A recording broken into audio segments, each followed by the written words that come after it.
What are we, some kind of suicide squad?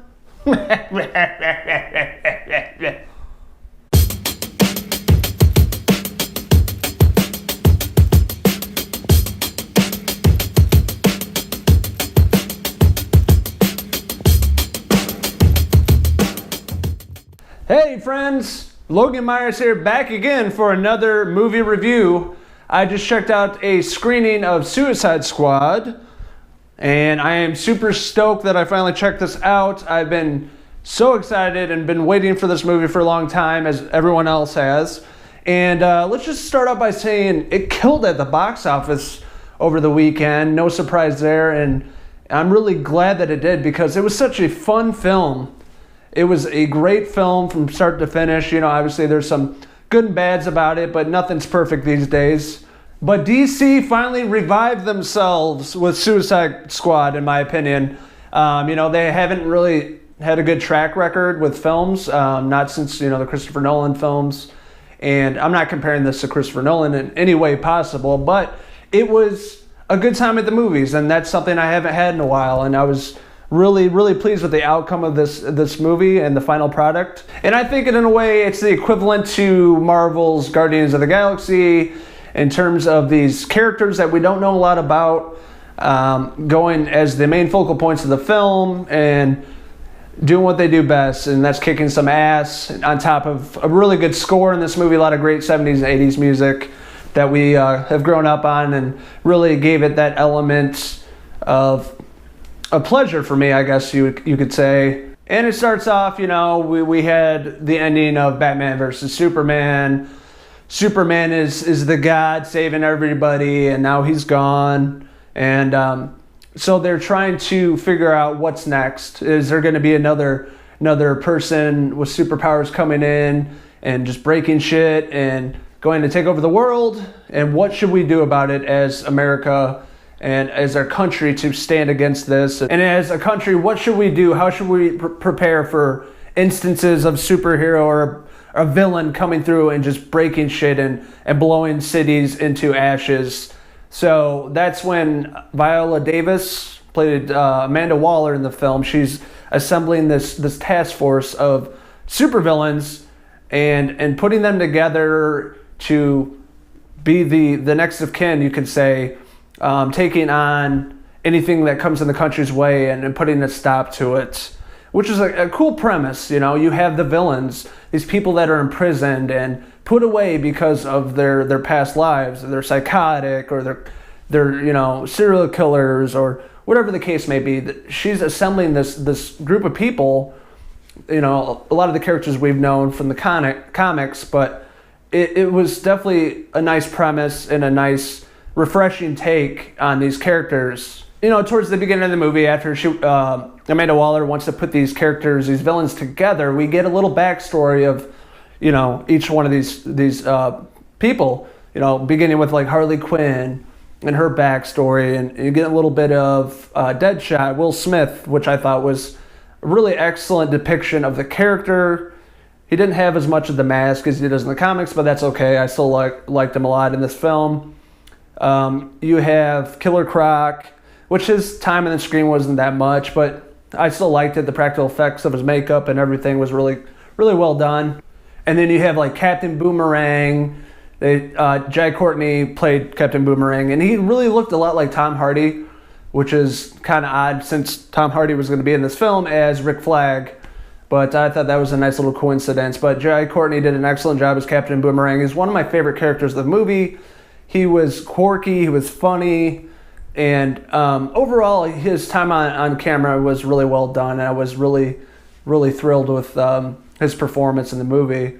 Other characters, we have Slipknot, which I'm not sure why it was even in the marketing or the poster of this movie. It was in it for like 30 seconds, which kind of disappointed me. Katana was another character that's really excellent in the comics, and her powers are pretty sweet with her sword, but her character is underutilized in this movie. She didn't have a lot of dialogue or whatnot, but I'll let that one slide. And Diablo was actually really convincing and really good part of this film. Jay Hernandez had a bigger part compared to the other characters, compared to the other Suicide Squad members, and you know, his power to bring fire and burn people and places down with his hands, and his tattoos on his face. He was really convincing, and I was really, really impressed with that. And obviously had a bigger part towards the end of the movie. But the one character I was really excited for was Joker, obviously. Huge fan. Always been a fan since I was a kid, since the first Batman movie, 1989, with Jack Nicholson. That was probably the best depiction of the character next to Heath Ledger. But they're all different ways of going about the character of Joker. At their own unique character development of this person, this madman. And I thought Jared Leto, in the little amount of screen time, if you've seen the movie or if you've seen other reviews, he's not on screen very much, maybe a whole 15 minutes. But the way he went about it was excellent. Jared Leto is an excellent character actor. When he takes on a role, he gives it 110%. Sometimes pushing the boundaries of what's sane and what's not sane. And with the beginning shooting of this film, of him bringing dead animals and throwing it on the table for the cast and doing all the crazy shit that he did, I think that came off perfectly in the movie, because he was into this role and almost to the point of psychotic to be this Joker character. And for the little amount of time on this film, I thought he did an excellent job. I was impressed. There was a different take on Joker, but I was impressed, and I really wish I would have saw more of him into the movie. They show a lot about, Joker and Harley Quinn and how she became Harley Quinn, his lover, early on when he was locked up in Arkham Asylum, and she's the doctor, and they fall in love, and she's madly in love with him, and she'll do whatever it takes to be with him. And that was excellent how they actually show those scenes. But you can tell from how this movie was edited, they cut out a lot of that, because there's a lot of choppiness throughout the film from start to finish. Kind of jumping scenes here, like from, this happened in the beginning when Harley Quinn was the doctor, to this fight sequence, to going back to that, to these visions, and that aspect, it was kind of like Batman versus Superman. It's really, really jumpy and really choppy, but done in a better way, I believe. But I was really impressed with David Ayer, the director of Suicide Squad. You may be familiar with his work, Fury, that World War II film with Brad Pitt. He did Training Day with Ethan Hawke and Denzel Washington, and End of Watch, which was another really good cop, dark thriller film starring Jake Gyllenhaal. But, his previous work, I think it came through in this new movie, because you're taking on these villains and making them somewhat like the heroes in the circumstance of the movie. And I think with his previous work, and the tones and script he's had in the past, really brought it through into the final product of Suicide Squad. The buzz circulating around the studio of reshoots and cutting out scenes and things like that. It's not David Ayer. It's the studio execs that have the final say in the movie. It's either pass or no pass. So after the original movie was shot, they had to go back and redo a lot of stuff. And you can see that in the movie, but I'm not going to hate on David Ayer, because he is a great director. And with the theatrical version of this movie, I was really pleased. And there's some sequences in here where you actually get to see some of the Justice League. Sorry if I'm spoiling it. You should have seen it by now. You're one of the few that have not seen it, so I'm going to spoil a few things. But there's a few instances in the movie where you see Deadshot and his daughter, and you see, Bruce Wayne, Batman, coming into that scene, and Deadshot's like, oh, I can't kill him because my daughter's here. And you see that early on, him and Batman had this conflict because Batman knew what Deadshot was, an assassin and killing for money. And that was cool how they threw in little cameos with Ben Affleck into the movie. And I didn't overall love his character, his portrayal of Batman in Batman versus Superman, but the cameos and then in this movie were just really good and really well done. And I did like his character and the way he was, thrown into the Suicide Squad story. And June Moon's character, played by Kara something, I can't remember her last name, which basically forms an enchantress, the evil witch. It was hit or miss for me. Originally when she shows her as the doctor early on in the movie and how she becomes this enchantress, originally it was really well done, like how she whispers enchantress and she turns into the witch. I meant the effects were pretty cool in the beginning, how the enchantress black hand comes over her hand and transforms her, and that was really neat early on in the movie. But as her character becomes a larger part in this film, I didn't really like it as much. It just the way it developed, and towards the end, it just wasn't really well done in that aspect. Then you have Rick Flag that's working with Amanda Waller and working aside with the Suicide Squad, making sure they're not getting out of line and making sure they're taking orders the correct way, not trying to kill one another or Amanda Waller or Rick Flag. But Joel McKinnaman that plays Rick Flag, I'm not a huge fan of this actor, honestly. House of Cards, season 4, I was really on the fence. And he kind of brings the same delivery into this role and other roles. It's always like super dry, and I'm like, I'm a badass, but he doesn't really deliver in a way that this character should. And like I said earlier, Tom Hardy was actually early talks to play Rick Flag, and I thought Tom Hardy would have, knocked this out of the fucking park, because it's Tom Hardy and he's an awesome actor and he's a tough guy, and I think it would have been a better casting decision, but it is what it is. I just wasn't overly enthused with Rick Flag in this movie and his dry delivery. And as the Suicide Squad finally gets assembled, all these characters I've been rambling about, including Rick Flag, they're going to battle. Enchantress is like the main villain, which was really disappointing. And then her brother, I guess you can say, Incubus. No, not Brandon Boyd and that amazing rock band that I really love. No, Incubus, the villain. And he was just so fake looking. And even Enchantress at the end, when you're actually seeing their superpowers, and she was like wiggling and like doing a belly dance, but her head wasn't moving, her body was just always moving, and it just looked really shitty and really fake. Which I didn't like how they did that, because the rest of the film, for the most part, you have a lot of practical effects, but when you do CGI, it just looks like it's done poorly and cheaply. And I know they had a really big budget with this movie. And I honestly think that the villains, Enchantress and Incubus, were probably the worst part of the movie, honestly. I thought Amanda Waller was a way better villain. She was scary. And, like, she's going to kill some people just for looking at her wrong, Enchantress and Incubus are just a big pile of CGI goob. Ugh.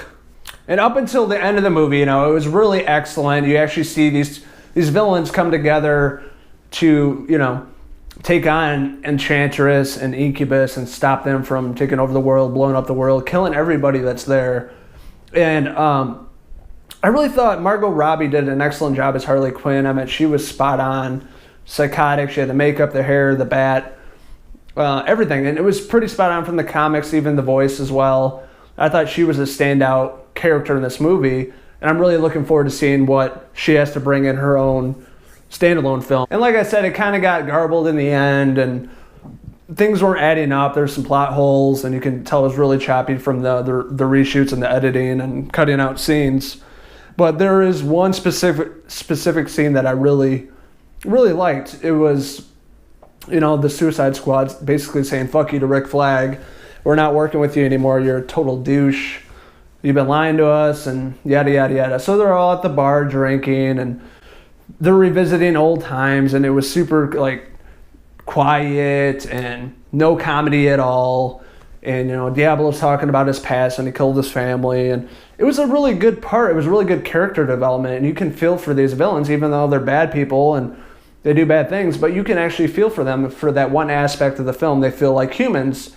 And then you feel something closer to them besides them trying to be mass murderers and killing you. And that was a really great part of the film. But after that, it's like, all right, let's go to battle.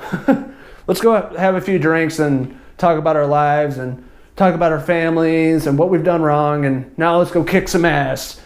So I think they were trying to build it up more, but it was just kind of choppy. It's like slow, and then it's like, okay, now we're going to go kill Enchantress and Incubus. Let's do it. And then they go to find Enchantress and Incubus on top of a skyscraper, and this huge portal, and these purple and blue colors. It looks like the fucking ending to Ghostbusters 1, and come out and finding the Keymaster, but that didn't happen. Suicide Squad and Rick Flag's crew had to come together, put their differences aside, and use their minds and brains and their weaponry. How are we going to stop Enchantress and Incubus? How are we going to do it? There's no other way but a bomb. Yes, you guessed it, a bomb. Overall, I really love the Suicide Squad. I was so excited to see all these villains together on the big screen and representing DC. and showing the world that DC has something to offer. They're not some just shit on, studio that you can just laugh at. No, there's something different here. There's something bigger here. And David Ayer and his crew did it right. I'm obviously excited to buy the Blu-ray and see all the cut scenes. And you never know, it might be a completely different movie, that makes more sense with the choppiness of transitions from one scene to the next to these, dream sequences and all that. It could make a lot more sense. But from the theatrical version that I saw, I really loved it. I had a good time with it. And, it's good to have a feel-good movie every now and then. You don't have to go in as a critic and just fucking nitpick every part of it. Just go in with an open mind and have fun with it. I highly suggest it to all the people that follow Cinephellas. If you haven't seen it, go check it out in theaters. Have a good time. Fuck what the critics say. They don't know shit. If they can run their mouth and talk about what's good and bad about it, why don't they go make a fucking movie? But until then, you can all fuck off, critics. So go see the movie. I am giving The Suicide Squad, ready for it? A 4 out of 5 hair pieces. Whoa! And also remember, on August 15th at 7 p.m. Central Time, Cinephellas will be giving away that Suicide Swag that we posted about a week ago, the comic book, Harley Quinn comic book, the Funko, and the Suicide Squad poster to one lucky follower. So just remember to keep following us on all our social media pages for everything in movies and TV. Subscribe to us here on our YouTube channel. And remember to use that hashtag, what is it? Fellas Giveaway.